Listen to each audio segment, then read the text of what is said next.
Hey, shalom, shalom. Continuing on. Slid back from the plant. But continuing on spiritual look at Jacob's journey. Comparing it to the, things brothers go through today, showing that what we the Israelites. And we the seed of Jacob and how the Lord carried him and deal with him in various situations on how he used them, to elevate him and have him reach certain levels by bringing him to certain areas or different lands, over there in the east. And he wound up bringing them back, but Jacob was like increased in wisdom, maturity, livestock, his family, and everything. So we want the last one I read from 3, when Jacob's cousins, the males, they was hating on him because the Lord blessed his crops. He got the speckled sheep and everything. So what was I? The Lord said unto him, go back. Okay, 3, the Lord said unto him, go back to the land of your fathers and to your relatives I will be with you. So just Genesis 31:3. And you got to trust that the Lord, sometimes the Lord don't give you a full breakdown or understanding of your mission, but he just like, yo, you got to trust me, and you got to kind of have that. Just like with your woman, you don't want to give an explanation to everything you tell her. It's just some situations where she just got to trust you, because you might not even have time to give an explanation. It could be like something serious. So she got to trust you, and we got to trust Yahweh Shem Yahushua. Like, everything is not like, oh, why you want me to do this? Why you want me to do that? So Jacob sent word to Rachel and Leah to meet him in the field where his flocks were. And he said to him, I had noticed that your father is not as friendly towards me as he used to be. Right, and that show you that what family could be some of the most fucked up people, you know what I'm saying? So, and the nature of people, long as they getting something from you, or long as, they coming up off of you, it's peaches and cream, just crocodile smiles. But soon as you ready to part ways or go your own way or do your own thing, it's kind of like, fuck you, you know what I'm saying? Or people look at you like in a different light, or you tell them like, yo, I'm leaving, I'm moving over here, this and that. Because one thing about your family, even the Lord said it, a prophet is not respected in his own homeland. But one thing about your family is they used to you being a certain type of way. So when you become like a new person, they're not used to dealing with that type of person. And misery loves company. So they will always want to keep you in the same type element that they used to dealing with. Because once you change, once you become better, they're not going to be able to relate to you. And so-called friends, you know what I'm saying? Because now, you got a family, you doing this, you doing that. And you don't got time for the bullshit. You ain't got time to be hanging out doing other bullshit. So people like you change. You know what I mean? So, and they can't relate to you. And if you don't give them, they feel entitled. If you don't give them a part of your shit you sacrificed and worked for, while they sat on their ass and called you crazy, they want to hurt you, they want to kill you, they want to rob you, they say fuck you. You know what I'm saying? Behind your back or to your face. Normally it's behind your back. And that's what happened with what Nipsey Hussle. These different dudes, that go back to the neighborhood, the community, and try to call themselves saving it. But that show you right there that, people nature. He's not as friendly with me. You both know that I have worked for your father with all my strength. Yeah, he has cheated me and changed my wages 10 times. So Laban had basically the spirit of Amalek, because Amalek, so-called Jews, they do shit like that. They deal unfairly. They find ways to jam you up and put you into different bonds where you will never ever break free from them. You know what I mean? But you gotta have the spirit of Jacob, like, you know what I mean? Fuck that, you know. Gotta take a leap of faith, step out on faith sometimes. Not just with the Lord, but like on yourself and believing in yourself through the spirit and power of Yahweh Bashem Yahushua, right? So he kept changing up his wages to like put him in bonds, but the Lord delivered him. But God did not let him harm me. Whenever Laban said, the speckled goat shall be your wages, all the flocks produce speckled young. And when he said, the striped goat shall be your wages, all produce striped young. And Yahweh Shem Yahushua has taken away flocks from your father and had given them to me. So really, that show you too that it's the Lord, Yahweh Shem Yahushua, that increases your business, that betters your business, you know. During the breeding season, I had a dream, and I saw that the male goats that were mating were striped, spotted, and speckled. Then the angel of Yahweh spoke to me in a dream and said, Jacob. Yes, and I answered, look, and he continued, all the male goats that are mating are striped, spotted, and speckled. I am making this happen because I have seen Laban is doing to you. Right, so he put it where he couldn't screw him, he couldn't fuck him over. You know what I mean? And because the Lord was dealing with Jacob and he was increasing him so he could have substance to leave, to move. You know, you got Jakes out here worried about finances and income and all that shit. You just trust in the Lord, and the Lord, you know what I mean, that's nothing for the Lord to do that. But a lot of times the Lord had you take a leap of faith first. Then, you know, as time goes on, he'll open up that door to bless you. You know, I'm making this happen, doing to you. I am the Lord Yahweh who appeared to you at Bethel, where you dedicated a stone and a memorial by pouring olive oil on it, and you were made a vow to me. Now get ready to go back to the land you were born. So the Lord increased Jacob. You know what I mean? Jacob, you know, he came around with nothing. He was eager. You know what I mean?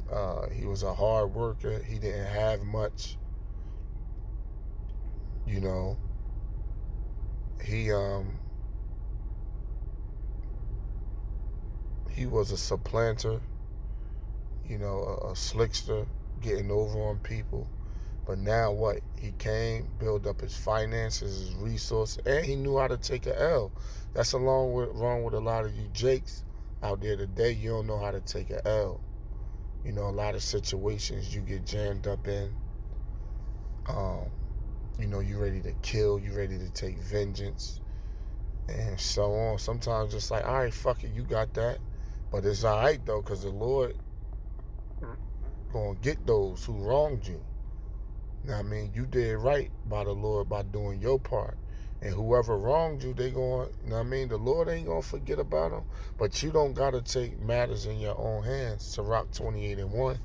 He who seeks vengeance shall find vengeance from the Lord. You know what I mean? So, yeah, Laban wronged him. He did this and that. I mean, really, he wanted Rachel, so he tolerated a lot of shit. But a lot of things, even once he got Rachel, Laban was still doing snake shit. You know what I mean? But the Lord, you know what I mean, always get those. You know what I mean? See, it's the beautiful thing about being in this truth. Like, you ain't got to take vengeance. You know what I mean? You ain't got to feel like, oh, I was taken advantage of. Even if you was. You know what I mean? Just take it on the chin and keep moving. Pray to the Lord. Be like, look, I did right. You know what I mean? I did the right thing. I was brotherly. I've been a brother. You know what I mean? I did the right thing. You know what I mean? It was that brother that dealt treacherously. And I prayed for him. I forgave him like you're supposed to do. Just do right on your part. And the Lord handle, you know, those that wronged you. You know what I mean? In due time. You know what I mean? It ain't got to be 1 week, 2 weeks, or whatever. But the Lord will have it where he'll check those individuals for not doing the right thing in his name. So the main thing is, you know, do the right thing, man. But in the name of Yahweh Bashem Yahushua. And they also say, render not evil for evil. But a lot of people be like, man, you know, Jake, fuck that. I ain't taking no L's. I ain't taking no losses. One rapper said, only time we take the L is when we drive the Lexus. I mean, which was a little hot line. I kind of liked it or whatever. But that be the mentality of Israel. You know what I mean? I ain't taking no L. You know what I mean?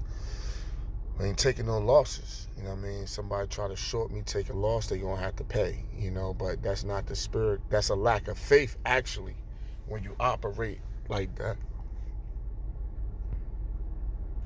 So Jacob got ready to go back to his father in the land of Canaan, and he put his children and his wives on a camel and drove all the flocks ahead of him with everything he had gotten in Mesopotamia.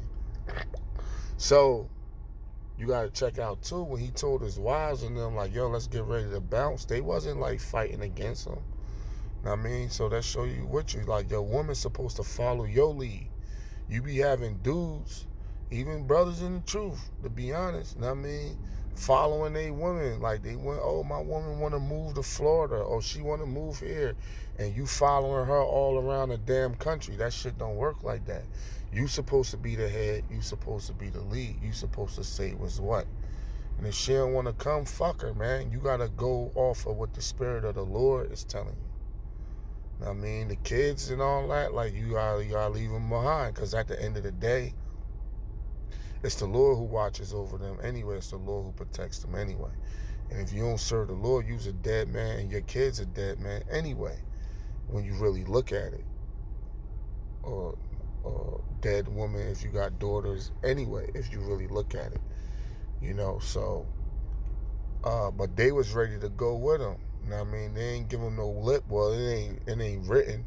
And if one of them was to give him lip, it might have been fucking Rachel. Because like I said, them fine-ass women is a little, you know, a little edgy because of their beauty. You know what I'm saying? They know they look good and shit. So a lot of times they got, you know, some of them look fine as hell when they get a little sassy like that and shit. I ain't gonna lie, you know. You be like, damn, you little man and shit. I wanna, like, you making my shit. You know what I mean? You wanna do something. But I ain't gonna elaborate on that, because we passed that point. And Jacob deceived Laban by not letting him know he was leaving. Right? He did an Irish leave. Right? And the Irish leave is like when you just straight up bounce without telling nobody. And the reason you do that is because you know people going to say a bunch of negative shit. People going to try to change your mind. People going to try to sell you fear. Don't go down there. It's crazy down there. You might want to visit another country or whatever. They kidnap people there, or this and that. And really they doing that to sell you fear, so, because misery loves company. You know, and people hate going through shit and dealing with shit by themselves. So they like to keep that crab in the barrel mentality. So he did an Irish leave. You know what I mean? You could be at a party and just bounce. They might call you to it. Where you at? We can't find you. You be like, man, I've been left. I'm home. They're like, why you ain't tell nobody? Because if I told y'all niggas I was leaving, y'all would have tried to make me stay. Nah, we got these girls. Yo, I rode here with you. Nah, you can't leave me and shit. Like, yo, ride back with them, nigga, catch an Uber type shit or whatever. You know what I mean? So he pulled the Irish leave, and people even do that like to this day. But a lot of times the reason people do it is because they know the people they about to leave from around or bounce from around, they ain't right. And what they gonna try to do is hit them with a bunch of nonsense and bullshit that they don't really want to hear or really trying to deal with. You know what I'm saying? So nothing new under the sun. And he took everything in Mesopotamia. He left in a hurry. He crossed the Euphrates from the hill country.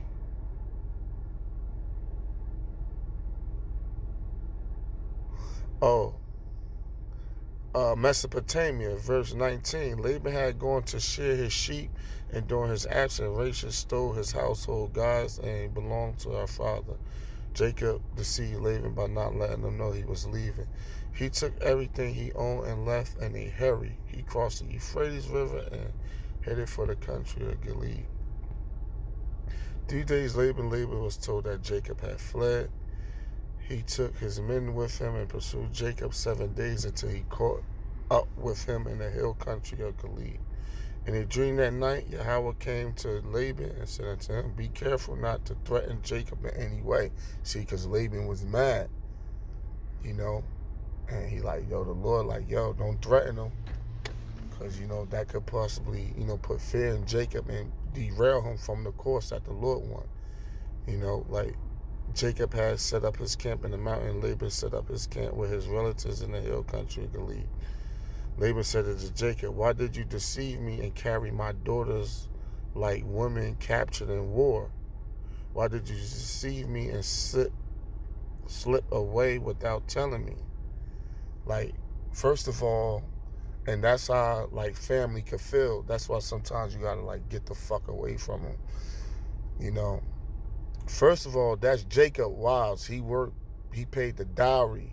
He worked 7 years he really worked 14 years for Rachel. That's who he really wanted. But he wound up getting Leah as a part of the deal, and the 2 handmaids came with it. So those his wives, that's his women. He worked for it. Then he worked 6 years on top of that 14 for his wages, because Laban was so grimy, he never gave him like his own money. Them 14 years was just strictly dowry, for the dowry.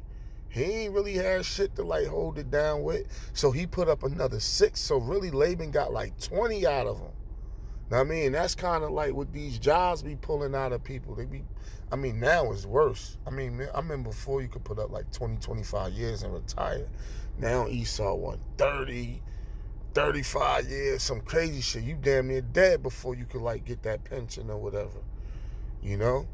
But Jacob like, yo, I'm gonna work these 6 years, develop my own sheep. The Lord blessed his business and gave him the increase, and he bounced. You know, but he actually, and altogether, he pulled like 20 years out of Jake, you know?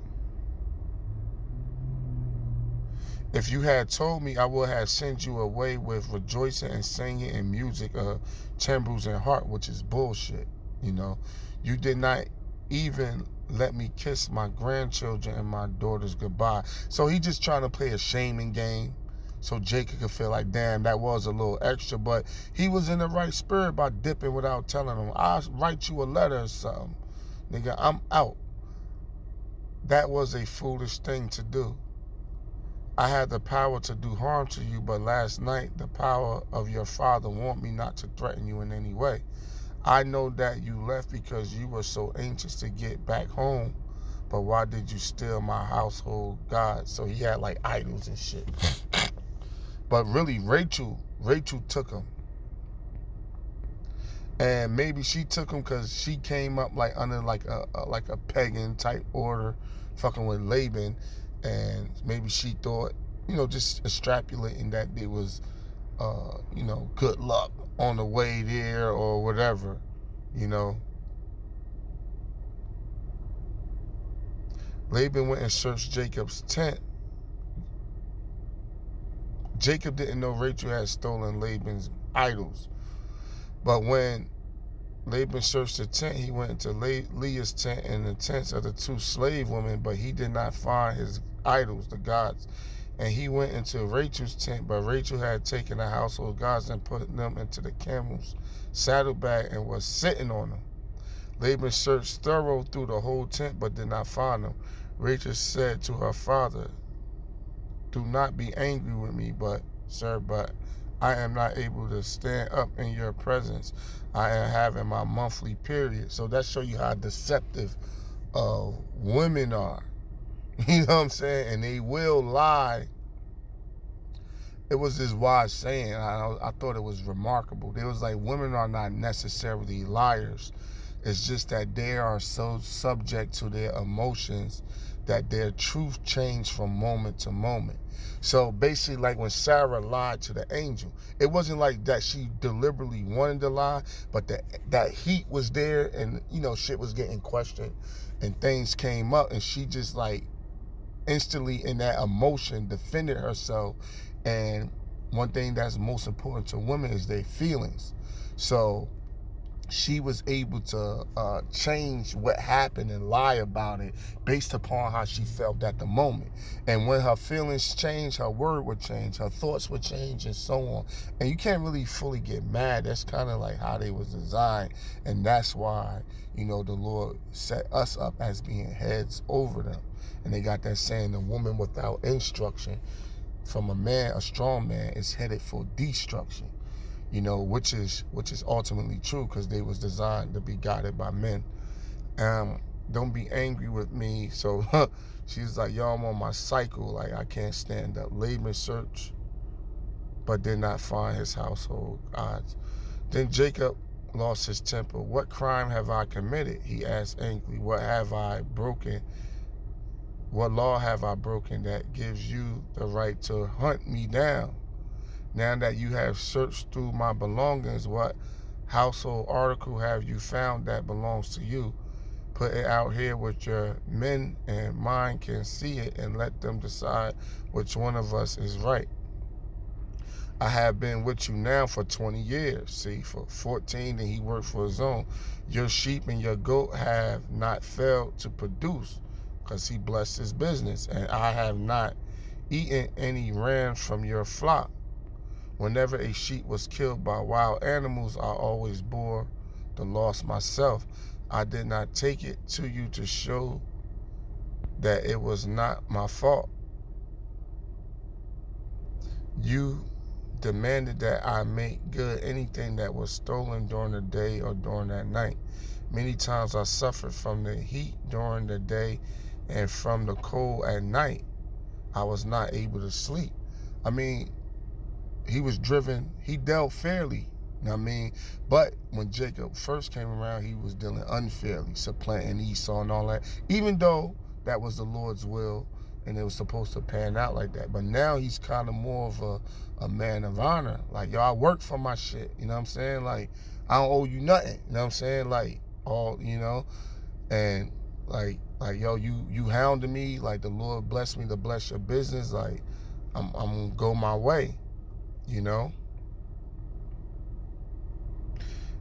But really he was driven by Rachel, to really do all of that too. You know what I'm saying? Because women kind of give men purpose. For the elect men, our purpose is to serve Yahweh Hashem Yahushua. But for the most part, men put on this earth and women put on this earth to procreate, to reproduce. And that's what a lot of men live for. They live their whole fucking teens, their 20s, their 30s chasing behind women. And and for them, that's what life is about. And that's why he said, like, he that don't have a wife will go up and down the street mourning.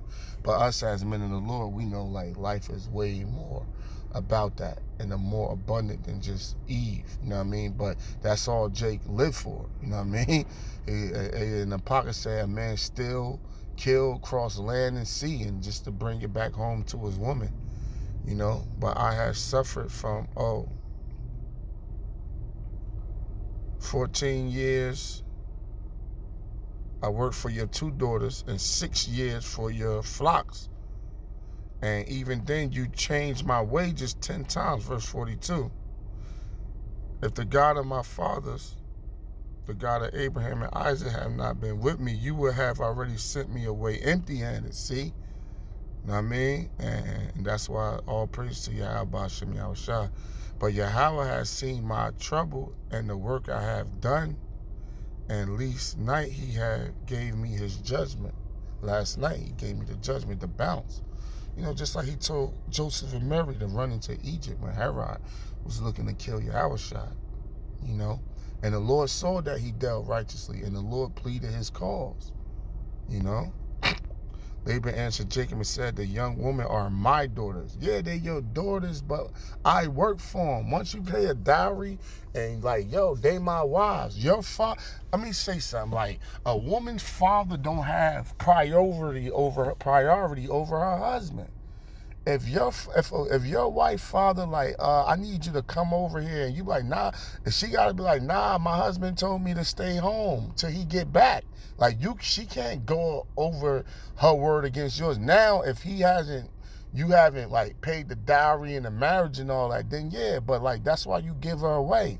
That's like I give the car away or sell a car. Even though we still cool or I might ride in the car, I can't tell you what to do with the car. That's your car now. You sold it to me. It's my shit, or you gave it to me. It now belongs to me. You can't put your say-sos like, yo, don't eat in here, man. It's too good of a car. Man, fuck that. It's my car. If I want to eat in here, fuck the seats up or whatever, I can do that. You know, it's not wise. I wouldn't recommend it, but you do what the fuck you want with your shit. It's yours. Now I'm saying now they're your wives. I ain't saying like physical property. You just beat on them and do whatever you want. But, you know, you get the picture. But that would show you what type of dude Laban was, right? Laban he felt entitled, and he felt like, oh, you my nephew, I could take advantage of you, right?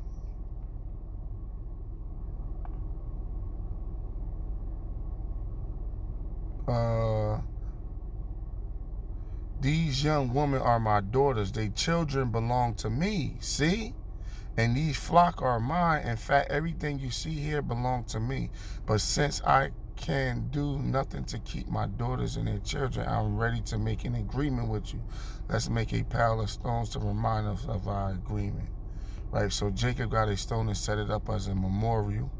And he told his men to gather some stones, rocks, and pull them up. And they ate a meal besides the pile of rocks. Laban named it Jagar Shahadat, while Jacob named it Gilead, and that's the Hebrew and the Syrian, because the Aramaic, they kind of crossed each other. And Jacob said, that's another lesson though. And Laban said to Jacob, this pile of rocks will be the reminder of both. That is why the place name is Gilead. Laban also said, may the Lord keep an eye on us while we are separated from each other. So the place was named Zippah.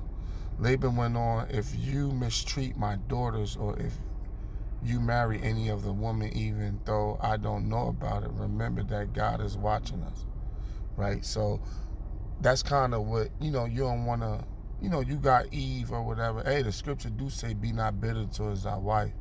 You know what I mean? You don't want to like mistreat them and stuff like that. But these women today, man, a lot of you dudes be wifing up these chicks, man, and they kind of deserve to be mistreated. Not saying to do that, but it's like it's really hard to work with them. But it's kind of your fault for wifing up, you know what I mean, these modern day rebellious ass, masculine ass women. That's your fault for taking them serious. So you got burned, you get burned. I mean, the scriptures here, the Lord warned you. But a lot of brothers, they listen to a whole lot of other scriptures, but the scriptures of the Lord to tell you stay away from these certain type of women. The warning is there. You know, Jake walked past them red flags and that advice and those commandments that the Lord gave and the wisdom the Lord gave. You know, a few brothers, you know, like, yo, what the fuck, man? What you doing? Because the Lord said a wicked woman is given to a wicked man, you know. And all these women wicked. We wicked too. We ain't perfect. But you just don't want that bottom of the barrel that's hard to deal with. But you're like, yo, don't mistreat my daughters. Beyond this power to attack you, you must never go beyond it, this memorial stone, to attack me. The God of Abraham and the God of Nahor will be judged between us, in the name of the God who has his father Isaac worshiped. Jacob simply vowed to keep this promise. He killed the animal which he offered as sacrifice on the mountain, and he invited his men to the meal. Afterwards they have eaten, and they spend the night on the mountain. Early next morning, Laban kissed his grandchildren and his granddaughters goodbye and left to go back home. So there you go. So that's a beautiful story, man. That's a beautiful, you know, and we all could, like, you know, learn from that, from when Jacob first came in to when he actually left, you know, and he was a stand-up dude, and, you know, the Lord increased him in many ways. So, you know what I mean? Like, sometimes, like, getting out of your comfort zone, checking new lands out, or, you know what I mean, not not really self-willed neither. You know what I mean? Sometimes, a lot of times it do be self-willed. But the Lord be like, see, you think you going over here because of you, nigga, but I'm going to have you do this and do that and do that and do that. Man's goings is of the Lord. But, sometimes, especially you go in a spot that's not as comfortable, or you be like, man, this shit ain't really what I thought it'd be. But you gotta be spiritual, man, because a lot of times the Lord be wanting it to be like that for a while, to show you something or to bring you through something so he could like increase you. But it says before honor comes humility. So, you know what I mean? Don't always be so quick nobody likes to go in the fire, but if you could walk in the fire yourself, or, put yourself in the fire and pray to the Lord, to increase you, or, show you these different things. But the average Jake, ain't going to just walk into the fire, into the tribulations. The Lord going to have to put you in there. Have some shit transpire till you just happen to be in this situation and got to deal with it. But as time goes on, you will see the beauty in Yahweh Hashem Yahushai, and how he's working with you and how things developing. Just keep your spiritual eye open and keep your watch open. And with that, that'll be the end of this story on, I think I'm going to name it a spiritual look at Jacob's journey. That's what I'm going to name it. And maybe y'all brothers could drop something in the comment. Other aspects y'all seen or that I didn't mention. Nice little pointers to look at. And stay in the spirit. Shalom.